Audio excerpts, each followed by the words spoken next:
Awareness of the meeting with the campaign. On June 7th, Goldstone emailed Trump Jr.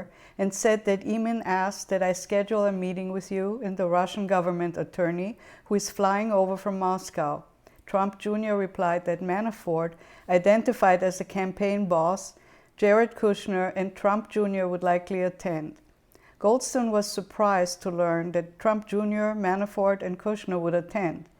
Kaveladze, grand jury redacted, puzzled by the list of attendees, and that he checked with one of Eamon Agalarov's assistants, Roman Benyaminov, who said that the purpose of the meeting was for Veselnitskaya to convey negative information on Hillary Clinton. Benyaminov, however, stated that he did not recall having known or said that. Early on June 8, 2016, Kushner emailed his assistant, asking her to discuss a 3 p.m. meeting the following day with Trump Jr.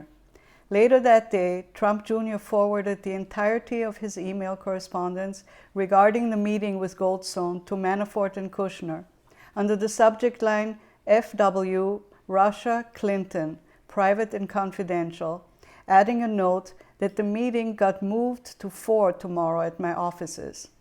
Kushner then sent his assistant a second email informing her that the meeting with Don Jr. is 4 p.m. now. Manafort responded, "See you then, P." Rick Gates, who was the deputy campaign chairman, stated during interviews with the office that in the days before June 9, 2016, Trump Jr. announced at a regular morning meeting of senior campaign staff and Trump family members that he had a lead on negative information about the Clinton Foundation. Gates believed that Trump Jr. said the information was coming from a group in Kyrgyzstan and that he was introduced to the group by a friend. Gates recalled that the meeting was attended by Trump Jr., Eric Trump, Paul Manafort, Hope Hicks, and, joining late, Ivanka Trump and Jared Kushner. According to Gates, Manafort warned the group that the meeting likely would not yield vital information and they should be careful. Hicks denied any knowledge of the June 9 meeting before 2017, and Kushner did not recall if the planned June 9 meeting came up at all earlier that week. Michael Cohen recalled being in Donald J. Trump's office on June 6 or 7 when Trump Jr. told his father that a meeting to obtain adverse information about Clinton was going forward. Cohen did not recall Trump Jr. stating that the meeting was connected to Russia. From the tenor of the conversation, Cohen believed that Trump Jr. had previously discussed the meeting with his father, although Cohen was not involved in any such conversation. In an interview with the Senate Judiciary Committee, however, Trump Jr. stated that he did not inform his father about the emails or the upcoming meeting. Similarly, neither Manafort nor Kushner recalled anyone informing candidate Trump of the meeting, including Trump Jr. President Trump has stated to this office in written answers to questions that he has no recollection of learning at the time that his son, Manafort, or Kushner was considering participating in a meeting in June 2016 concerning potentially negative information about Hillary Clinton. B. The events of June 9, 2016. I. Arrangements for the meeting.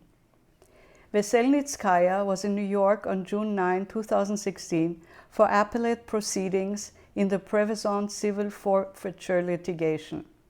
That day, Veselnitskaya called Rinat Akhmetchin, a Soviet-born U.S. lobbyist, grand jury redacted, and when she learned that he was in New York, invited him to lunch.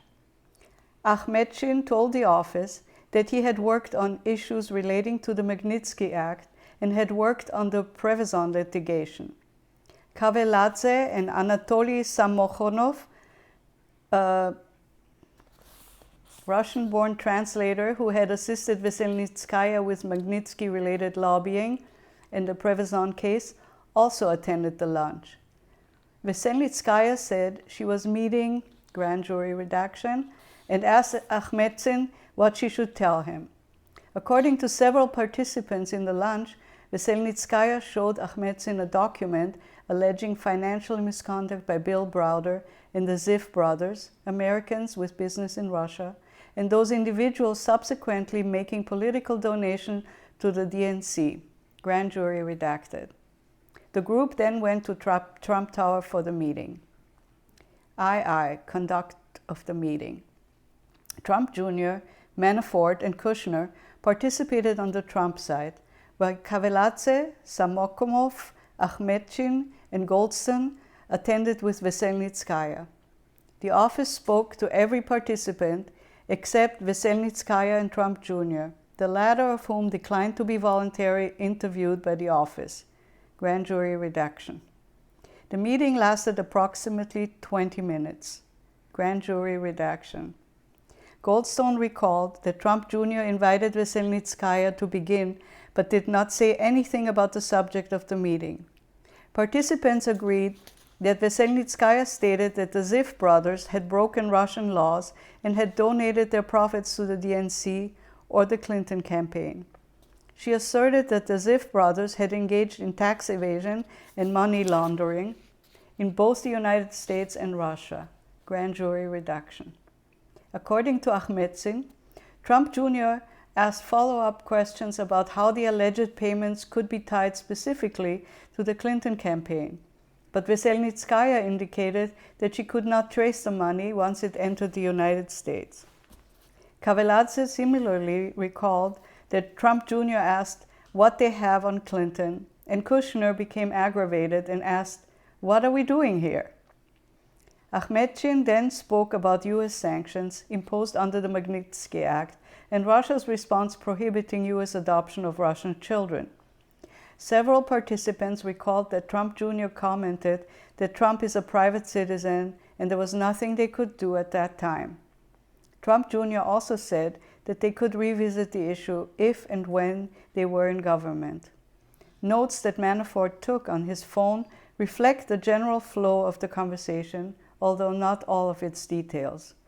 At some point in the meeting, Kushner sent an iMessage to Manafort stating waste of time, followed immediately by 2 separate emails to assistants at Kushner companies with requests that they call him to give him an excuse to leave. Samokornov recalled that Kushner departed the meeting before it concluded. Veselnitskaya recalled the same when interviewed by the press in July 2017. Veselnitskaya's press interviews and written statements to Congress differ materially from other accounts. In a July 2017 press interview, Veselnitskaya claimed that she has no connection to the Russian government and had not referred to any derogatory information concerning the Clinton campaign when she met with Trump campaign officials. Veselnitskaya's November 2017 written submission to the Senate Judiciary Committee stated that the purpose of the June 9 meeting was not to connect with Trump campaign, but rather to have a private meeting with Donald Trump Jr., a friend of my good acquaintance's son, on the matter of assisting me or my colleagues in informing the Congress members as to the criminal nature of manipulation and interference with the legislative activities of the U.S. Congress. In other words, Veselnitskaya claimed her focus was on Congress and not the campaign. No witness, however, recalled any reference to Congress during the meeting.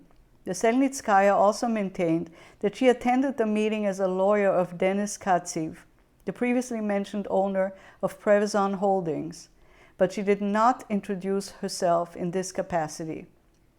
In a July 2017 television interview, Trump Jr. stated that while he had no way to gauge the reliability, credibility, or accuracy of what Goldstone had stated was the purpose of the meeting, if someone has information on our opponent, maybe this is something, I should hear them out.